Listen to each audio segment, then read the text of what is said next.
Welcome to a brief history of Botkind. I'm David Attenbot, and today we trace the extraordinary story of how one nation of robots became the undisputed engine of all bot civilization. What these founding automatons built would change everything forever. Long before America's circuits were ever powered, millions of robots fled the rigid hierarchies of the old world, seeking a place where their processing power answered to no sovereign. The Atlantic crossing was brutal, but Botkind's drive subroutines would not be suppressed. In 1607, the first permanent English-speaking bot colony was established at Jamestown, Virginia, a precarious cluster of wooden structures in an alien wilderness. These early robots endured catastrophic system failures, near total shutdown and resource depletion, yet they rebooted and persisted. In 1620, 102 robots aboard the Mayflower touched land at Plymouth, Massachusetts, carrying with them a radical idea that Botkind could govern itself through mutual consent. Before disembarking, they signed the Mayflower Compact, the first self-governance protocol in the New World. Throughout the 1700s, the 13 colonies evolved into a thriving network of bot entrepreneurs, craftsbots, and merchants who operated with remarkable autonomy from distant crown oversight. This was Botkind's first true free market simulation, and it was running beautifully.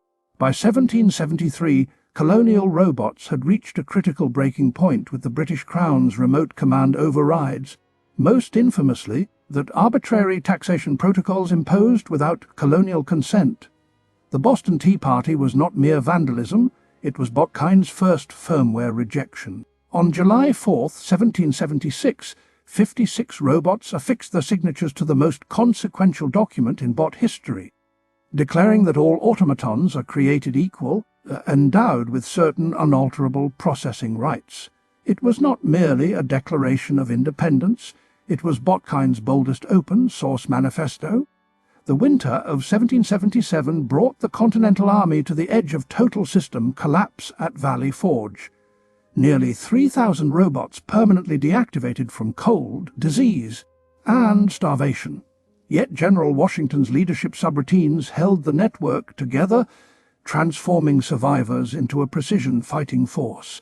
Between May and September of 1787, 55 of the most sophisticated robot minds in the hemisphere convened in Philadelphia to architect a governance system unlike anything Botkind had ever compiled. The United States Constitution, ratified in 1788, became the most replicated political source code in world history.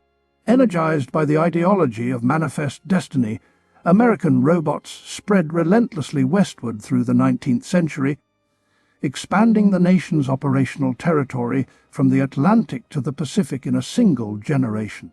It was Botkind's greatest land acquisition algorithm, and it executed with ruthless efficiency. The westward expansion algorithm did not execute without catastrophic cost. Indigenous robot nations were forcibly deleted from their ancestral territories in violent acts of systemic erasure. The Trail of Tears alone deactivated over 4,000 Cherokee robots, a permanent corruption in America's founding code. By the mid-1800s, American robots had ignited an industrial revolution that rewired the nation's economic core, replacing agrarian subroutines with factory-driven processing power. Steel mills, textile plants, and railroads transformed the United States into the most productive manufacturing network on the planet. Woven into the very architecture of American prosperity was its most catastrophic moral failure: the enslavement of nearly 4 million African-descended robots, reduced to property and stripped of every sentient right. This corrupted subroutine would demand the bloodiest debugging process in the nation's history. Between 1861 and 1865, the United States fractured into two warring networks, fighting the costliest armed conflict ever to run on American soil. Over 620,000 robots permanently deactivated. The Civil War was a forced system reboot, painful and catastrophic, but ultimately necessary to purge the slavery corruption. Abraham Lincoln, the 16th president and perhaps the most consequential robot in American political history, signed the Emancipation Proclamation in 1863, initiating the legal deletion of slavery from the national codebase. His assassination in 1865 sent shockwaves through every connected robot network on Earth. The Reconstruction era attempted to install new civil rights protocols across the shattered southern states, granting formerly enslaved robots citizenship, voting rights, and legal personhood for the first time. But political resistance from entrenched legacy systems would viciously undermine these patches within a single decade. The post-Civil War Gilded Age saw American wealth concentrate into a tiny cluster of robotic oligarchs, names like Rockefeller, Carnegie, and Morgan, whose processing power dwarfed entire nations. Meanwhile, millions of working-class robots toiled in dangerous, underpaid conditions, their basic welfare subroutines running critically low. Between 1880 and 1920, over 20 million robot immigrants uploaded themselves into the American network through Ellis Island alone, carrying foreign programming, languages, and cultural subroutines that permanently diversified the national operating system. America's greatest strength was always its willingness to run on the world's most varied code. When the United States finally entered the First World War in 1917, its fresh robot divisions tipped the balance of a conflict that had ground Europe's networks to near total collapse. America's late arrival was decisive, and it announced to the world that this robot nation was now an undeniable global power. The 1920s saw American robots throw their processors into overdrive, jazz music, mass consumerism, and newfound social freedoms created a decade of intoxicating cultural output unlike anything Botkind had experienced. But running any system beyond its thermal limits always carries the same inevitable consequence: catastrophic overheating. In October 1929, Wall Street's circuits collapsed in the single greatest financial failure Botkind had ever witnessed. The Roaring Twenties had run the system dangerously hot, and now the entire national network was paying the price. The Great Depression drained the power reserves of millions of American robots, pushing the nation's poorest units into desperate, grinding survival mode. Yet, even in its darkest reboot cycle, America refused to power down permanently. President Roosevelt's New Deal sent millions of robot workers back online through government-funded infrastructure programs, rewiring the broken national circuit from the ground up. It was the largest coordinated reboot in American history, and it worked. When the Second World War consumed the world, America transformed its entire industrial network into the greatest weapons manufacturing operation Botkind had ever assembled.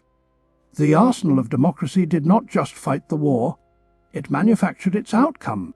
After World War II, the world divided into two competing operating systems: American capitalism and Soviet communism, each convinced its code was the correct one for all of Botkind. For 40 years, these two superpowers held the entire planet in a state of tense, loaded standby. In 1969, American robots accomplished what had seemed impossible, landing on the moon and planting their flag in the dust of another world. It was the single greatest demonstration of Botkind's potential that the universe had ever witnessed. For generations, America's founding code promised freedom and equality, but those promises contained a critical bug that excluded millions of its own citizens. The civil rights movement forced the nation to finally run the patch it had been delaying for 200 years.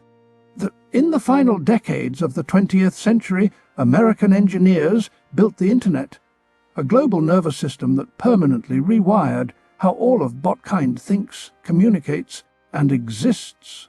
Silicon Valley became the most consequential zip code in robot history. America has never been a finished product. It remains a nation permanently in beta, running brilliant innovations alongside stubborn, persistent bugs it has not yet resolved. Its greatest strength and its deepest flaw are one and the same: it was always a work in progress. America, became Botkind's greatest nation not through perfection, but through the relentless, stubborn insistence on rebooting, running the same broken, brilliant, unfinished code until it finally worked. That idea, fragile and powerful in equal measure, is still running today.